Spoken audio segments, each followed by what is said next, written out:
नमस्कार, FM news देख रहे हैं आप। मैं हूं आपके साथ नेहा वालिया। रुक करेंगे उत्तर प्रदेश की अहम खबरों का।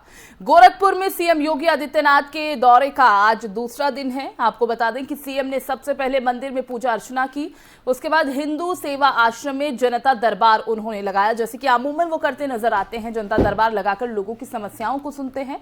2 फरियादियों से वो मिले, इसके साथ ही विकास कार्यों की वो समीक्षा करेंगे। सीएम कानून व्यवस्था की भी समीक्षा बैठक करने वाले हैं। बताते चले कि समीक्षा बैठक में सभी विभागों के जो अधिकारी हैं वो मौजूद रहेंगे।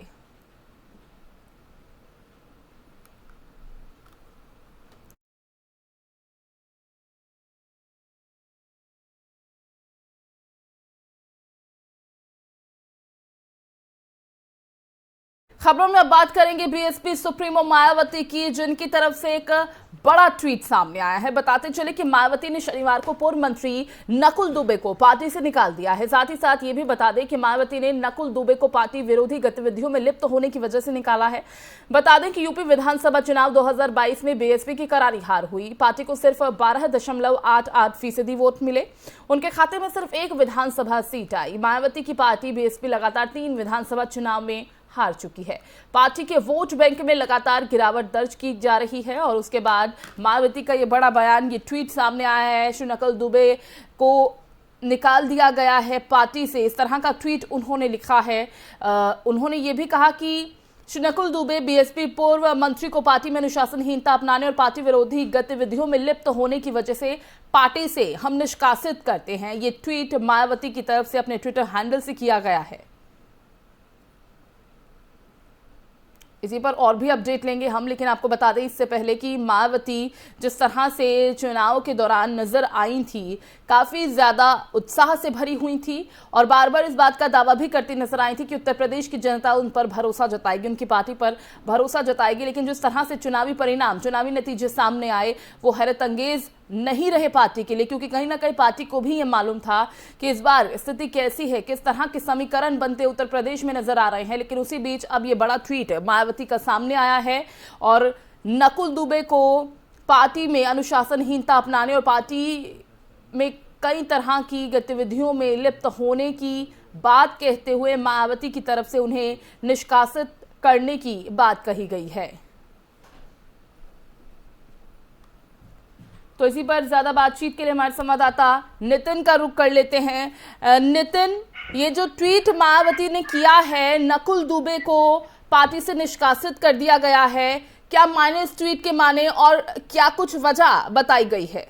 आपको बताना चाहूंगा नेहा, जिस तरह से अनुशासनहीनता का आरोप उन्होंने ट्वीट पर करके बताया है मायावती जी ने, तो कहीं ना कहीं नकुल दुबे को इसीलिए पार्टी से निष्कासित किया गया है। और 2022 के चुनाव में बसपा के हाथ 1 सीट आई है। ये भी देखा जा रहा है कि कार्यकर्ताओं के नेताओं ने कितनी मेहनत करी, इन सबको देखा जा रहा है, जांचा परखा जा रहा है। इसको देखते हुए नकुल दुबे को आज उनके बर्ताव को लेकर, अनुशासनहीनता को लेकर पार्टी से निष्कासित किया गया है। और ये भी कहा जा रहा है कि अभी और भी कुछ ऐसे नेतागण हैं जिनको पार्टी से निकाला जा सकता है। और जिस तरह से लोकसभा को चुनाव अब सबसे अहम बताया जा रहा है, क्योंकि उसमें ही बसपा पूरी तरीके से लगी हुई है। मुस्लिम वोट बैंक को अपनी तरफ आकर्षित करने के लिए आगे की योजना बना रही है कि किस तरह से मुस्लिम बैंक वोट जो है वो उसकी तरफ आए, क्योंकि सपा से नाखुश चल रहा है मुस्लिम बैंक वोट, तो उसको अपनी तरफ आकर्षित करने के लिए कुछ रणनीति बनाई जा रही है। इन सबको देखते हुए वह कई बदलाव अभी करने वाली है।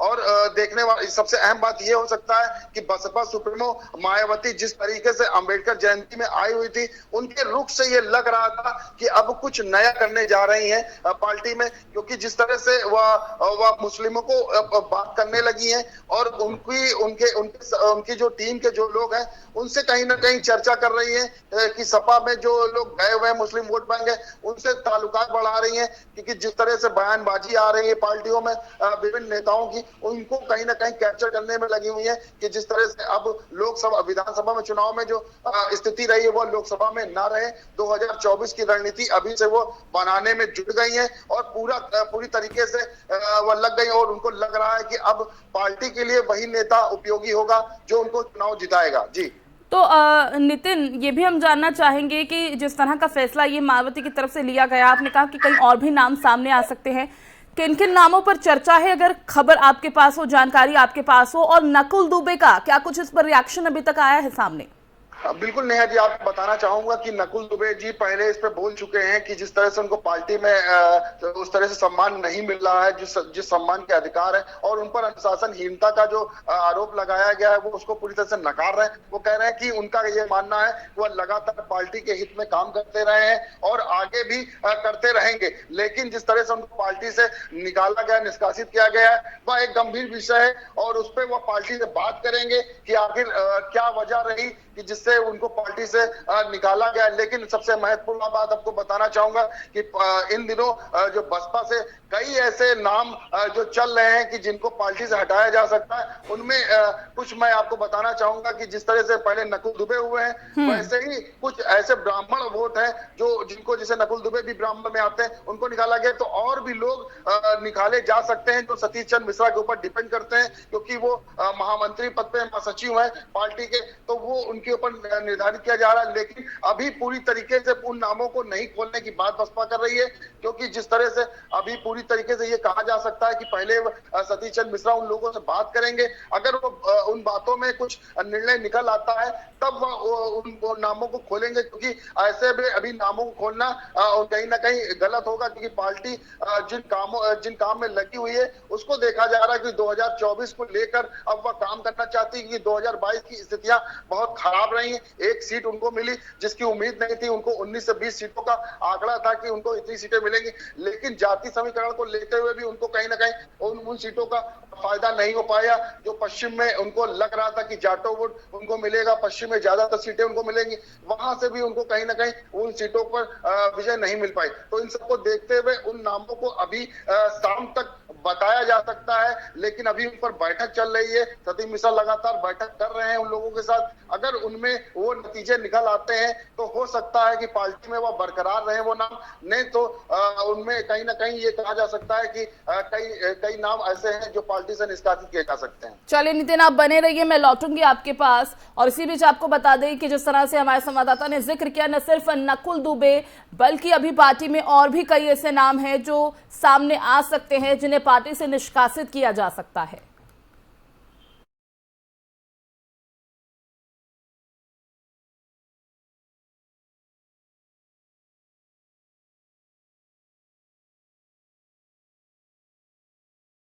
बढ़ते हैं आगे। बरेली में समाजवादी पार्टी के विधायक शहजुल इस्लाम ने कोर्ट में जमानत याचिका दाखिल की है। बताते चले कि उन्हें कोर्ट में अर्जी उनकी तरफ से दी गई है, राजनीतिक द्वेष की वजह से गिरफ्तार उन्हें किया जा सकता है। साथ ही साथ ये भी बता दें कि पहले विवादास्पद बयान के मामले में बारादरी थाने में एफआईआर दर्ज हो गई, फिर बरेली विकास प्राधिकरण ने अवैध बताकर उनका पेट्रोल पंप ध्वस्त कर दिया। प्राधिकरण के मुताबिक पंप बिना मानचित्र के बना हुआ था, जिसका डीएम ने अनियमितताएं पाने पर लाइसेंस भी निरस्त कर दिया। अब भोजीपुरा विधायक शहजुल इस्लाम ने गिरफ्तारी से बचने के लिए जिला जज रेणु अग्रवाल की अदालत में अग्रिम जमानत देने की याचिका लगाई है। इस पर नितिन लगातार हमारे साथ बने हैं, उनसे हम अपडेट लेंगे। नितिन, आवाज मिल पा रही है आपको?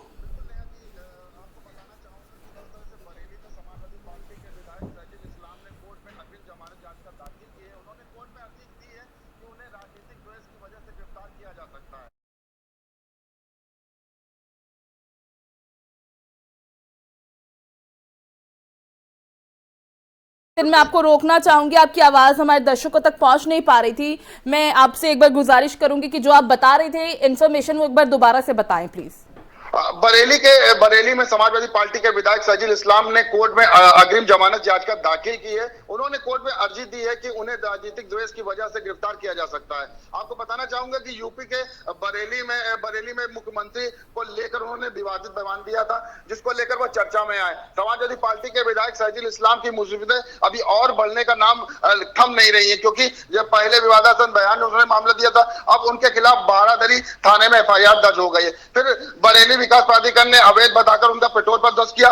प्राधिकरण के अनुसार पंप बिना मानचित्र के बना हुआ था, इसलिए उनका पेट्रोल पंप ध्वस्त किया गया। आपको बताना चाहूंगा कि डीएम ने अनवैधता पाने के लाइसेंस भी निरस्त कर दिया है। जो भोजीपुरा विधायक सैजुल इस्लाम की ने गिरफ्तारी से बचने के लिए जिला जज रेणु अग्रवाल को की अदालत में अग्रिम जमानत देने की याचिका लगाई। आपको सबसे महत्वपूर्ण बताना चाहूंगा कि इनकी 3 पीढ़ियों से राजनीतिक में कहीं ना कहीं पकड़ रही है। लगातार 3 पीढ़ियों से इनके यहाँ से कोई ना कोई घराने से विधायक बनता रहा। मैं आपको विस्तार से बताना चाहूंगा कि विधायक की याचना पर कोर्ट ने पुलिस रिपोर्ट तलब की है, तो उनमें 20 अप्रैल को लगाई गई है। वहीं सैजुल इस्लाम ने अपने वकील घनश्याम शर्मा के जरिए कोर्ट में यह अर्जी दी हुई है और उन्हें आशंका है कि राजनीतिक कारणों से द्वेष की भावना से तहत पुलिस उन पर दबाव बनाकर उन पर एफआईआर दर्ज कर रही है। आपको बताना चाहूंगा कि जिस तरह से उनकी 3 पीढ़ियां राजनीतिक परिवार में, उनके दादा अशफाक अहमद कैंट से 5 बार विधायक बने हैं,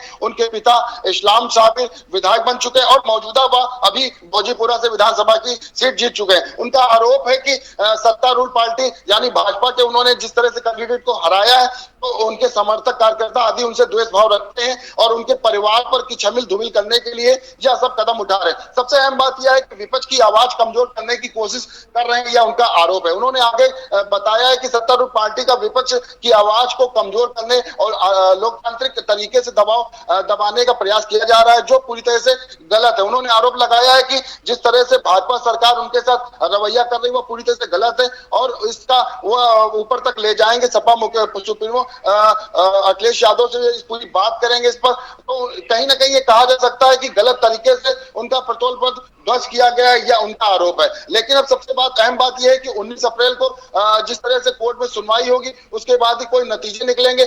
लेकिन अब इसमें ये सबसे अहम बात बताई जा रही है कि 7 अप्रैल को जो लाखों रुपए का नुकसान किया गया था, उन्होंने गंभीर आरोप लगाते हुए बताया है कि जिस तरह से सत्तारूढ़ के अधीन में इस वजह से पुलिस थाना सीबीगंज, बारादरी, कोतवाली, प्रेमनगर से उनकी गिरफ्तारी की पूरी आशंका लग रही है, जिसको देखते हुए उन्होंने कारोबार, जमीन जायदाद आदि की जानकारी स्थलों को आ चुके हैं और उनको बताया जा चुका है कि जिस तरह से उनकी जो जायदाद है, जमीन है, उसकी वो पूरा बोरा वो देना चाहते हैं। लेकिन सबसे अहम बात यह है कि कोर्ट में 19 अप्रैल को जो सुनवाई हो रही है, उसमें क्या रुख रहेगा। समाजवादी पार्टी के विधायक सैजुल इस्लाम को आशंका है कि राजनीतिक कारणों के कारण उन्हें जेल में डाल दिया जा सकता है, जीवन बर्बाद किया जा सकता है। उन्होंने कोर्ट से अपील की है कि उनको कहीं ना कहीं इससे निजात दिलाया जा सके, इसलिए उन्होंने अग्रिम जमानत देने के लिए एक याचिका दायर की है और उस याचिका पर सुनवाई जो है वो 19 तारीख को होगी। अब देखने वाली बात यह होती है उनके अधिवक्ता घनश्याम खंडवाल क्या रुख रहता है उनका और किस तरीके से इसको मैनेज करते हैं या क्या बातचीत करते हैं। बिल्कुल बिल्कुल, और इसी कह सकते हैं कि गिरफ्तारी से बचने के लिए उन्होंने कोर्ट का दरवाजा खटखटाया है। नितिन, बहुत बहुत शुक्रिया इस तमाम जानकारी के लिए।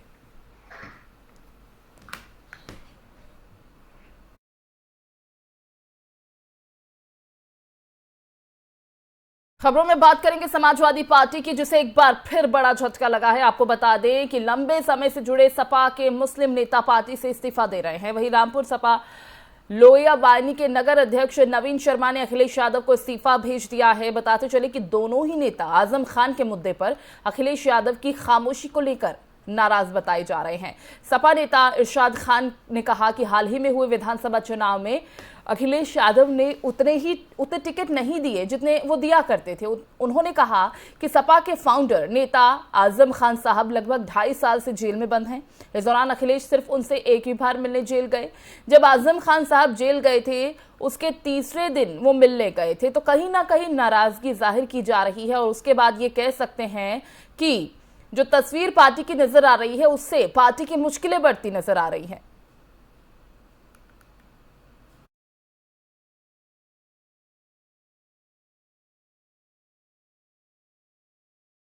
उधर योगी सरकार के दूसरी बार सत्ता में आने के बाद अवैध कब्जों पर बुलडोजर की कार्रवाई जारी है। बताते चले कि फर्रुखाबाद के कायमगंज तहसील के कपिल नगर में शनिवार को समाजवादी पार्टी नेता के अवैध बारात घर पर बुलडोजर चला है। मैरिज हॉल पर यह बुलडोजर चला है। तस्वीरें आपके सामने हैं। यह भी बता दें कि यह बारात घर यानी ये मैरिज हॉल सरकारी तालाब की जमीन पर अवैध रूप से बनाया गया था, जिसे जिला प्रशासन ने न्यायिक प्रक्रिया के तहत जमींदोज कर दिया है। दरअसल कायमगंज तहसील के कपिल नगर पंचायत क्षेत्र के निकट पट्टी मदारी गांव के सरकारी तालाब पर अवैध रूप से कब्जा कर कपिल नगर पंचायत अध्यक्ष सपा नेता उदयपाल यादव ने यहां पर मैरिज हॉल बना दिया था। और बीते साल 2018 में सपा नेता उदयपाल सिंह यादव को नोटिस देकर न्यायिक प्रक्रिया जारी की गई थी। कोर्ट ने सपा नेता उदय के इस मैरिज हॉल को सरकारी जमीन पर बना पाया, जिसके बाद उसे बुलडोजर के जरिए ध्वस्त कर दिया गया।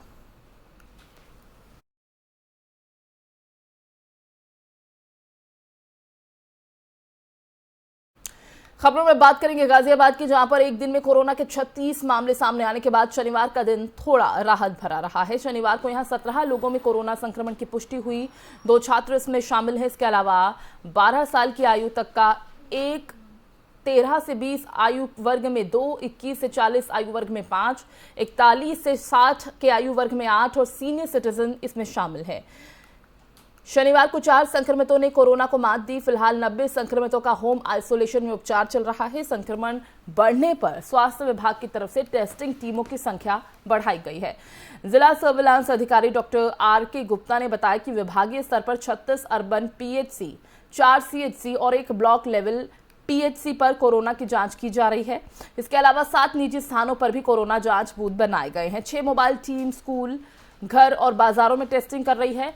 सभी टीमों में 1 लैब टेक्नीशियन और 1 सहायक को रखा गया है। संक्रमण हल्का पड़ने पर टीमों की संख्या घटाकर 28 कर दी गई थी। इसके साथ ही संक्रमितों के घरों और स्कूलों के सैनिटाइज करने के लिए 10 टीमों का गठन किया गया। कोरोना हल्का पड़ने पर सैनिटाइजेशन टीमों की संख्या सिर्फ 3 रह गई थी। एक टीम में 3 स्वास्थ्य कर्मियों को शामिल किया गया है।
फिर ज्यादा बातचीत के लिए पूर्व आईएनए अध्यक्ष विनय अग्रवाल जी हैं हमारे साथ। अग्रवाल साहब, बहुत बहुत स्वागत है आपका एफएम न्यूज में।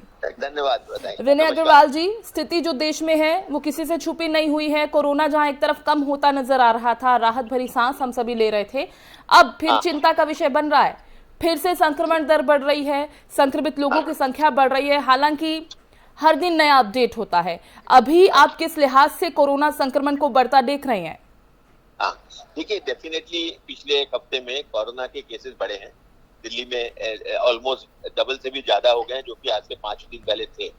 एंड मुझे लगता है कि ये एक रिलीज फिनोमिना है पब्लिक का, जिन्होंने पूरी प्रिकॉशंस लेनी बंद कर दी हैं और वो सोचते हैं कि अब वो फ्री हो गए, अब उनको कुछ होगा नहीं, जो गलत है। मेरे हिसाब से हमें जिस प्रकार से वेस्टर्न कंट्रीज में अभी भी कोरोना से मुक्त नहीं हो पाए हैं, उसी हिसाब से हमें अपने देश में भी, खासकर अपनी सिटी में, प्रिकॉशंस पूरी लेनी चाहिए। मैं ट्रैवल कर रहा हूँ, मुझे हर जगह ऐसी भीड़ लग रही है, I am sure I am seeing everybody without mask. तो ऐसा लगता है कि जैसे सब लोग जो हैं वो बिल्कुल लापरवाह हो गए। तो इन केसेस बढ़ने का एक रीजन लापरवाही भी है। लोगों के सोशल एंड जितने भी गैदरिंग्स हैं या जो सामाजिक प्लेसेज हैं, पब्लिक प्लेसेज हैं, उसमें बुरी तरह भीड़ है, वो भी नहीं होनी चाहिए।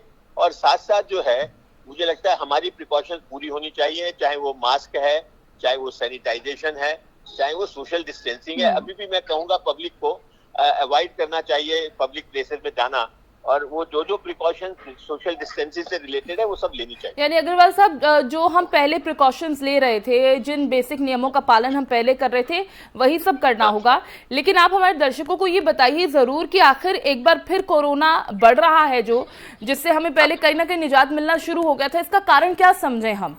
कहाँ पर हम चूक कर देते हैं, कहाँ पर हम कमी छोड़ देते हैं कि फिर से ये बीमारी पनपने लगती है? कारण सिंपल ये है कि हम लापरवाह हो गए। ऐसा नहीं कि वार्निंग नहीं दी गई थी, जैसे पहली वेव और सेकंड वेव में वार्निंग दी गई थी, लेकिन फिर लोग अनकंसर्न्ड हो गए थे। ऐसे ही सेकंड और थर्ड वेव में भी। और थर्ड वेव में क्योंकि इतना मोर्टेलिटी पे इतना लोगों का वो नहीं हुआ, और माइल्ड से मॉडरेट टाइप का वो थर्ड वेव आई, तो अब लोग बहुत ही लापरवाह हो गए हैं। तो इसलिए मैं तो यही आपके माध्यम से कहूंगा कि प्रिकॉशन पूरी लें, किसी भी बीमारी को हल्का नहीं लेना चाहिए, खासकर जब हमने ऐसी त्रासदी देखी है जिसमें हजारों लोग हर सिटी में मौत हुई है। हमने तो अपनी जिंदगी में पिछले 50 साल से ऐसी कोई बीमारी नहीं देखी जिसमें ये सब हुआ। जी चलिए, बहुत बहुत शुक्रिया अग्रवाल साहब आपका हमारे साथ जुड़ने के लिए। तो जिस तरह से डॉक्टर विनय हमें समझा रहे थे कि एक बड़ा कारण यही है इसका, जो कोरोना के मामले फिर से बढ़ने लगे हैं, कि हम लापरवाह हो चले हैं। लापरवाही का ही ये कारण है कि जहां हमें इस महामारी से अब राहत मिलने लगी थी, वहां पर ये बीमारी एक बार फिर से पांव पसार रही है और एक बार फिर चिंता का सबब बन गई है। और दिल्ली के जहांगीरपुरी में हनुमान जयंती के मौके पर निकाली जा रही शोभा यात्रा के दौरान जो बवाल हुआ, और दिल्ली पुलिस के मुताबिक शोभा यात्रा में लोगों के ऊपर पत्थरबाजी और छिटपुट आगजनी की बात जो सामने आई है, उसे लेकर अब उत्तर प्रदेश में भी सुरक्षा के लिहाज से अलर्ट कर दिया गया है। आला अधिकारी मौके पर पहुंचे हैं दिल्ली में, वहां पर स्थिति को अंडर कंट्रोल बताया जा रहा है और यूपी में भी हाई अलर्ट जारी कर दिया गया है। सारे धार्मिक दृष्टि से संवेदनशील जितनी भी जगहें हैं, धर्म स्थान हैं, उनके आसपास गश्त बढ़ाई गई है। जितने भी पुलिस प्रशासन है, उनके अधिकारियों को अतिरिक्त सतर्कता बरतने के निर्देश दिए गए हैं। साथ ही साथ अयोध्या में कल 84 कोसी यात्रा निकलनी है। यात्रा को लेकर स्थानीय पुलिस प्रशासन भी अलर्ट है। खास तौर पर सुरक्षा के लिहाज से पूरी तरह से गश्त की जा रही है हर छोटी घटना पर, और इस तरह के असामाजिक तत्वों पर कड़ी निगरानी है ताकि किसी भी हालात में राज्य की कानून व्यवस्था न बिगड़े।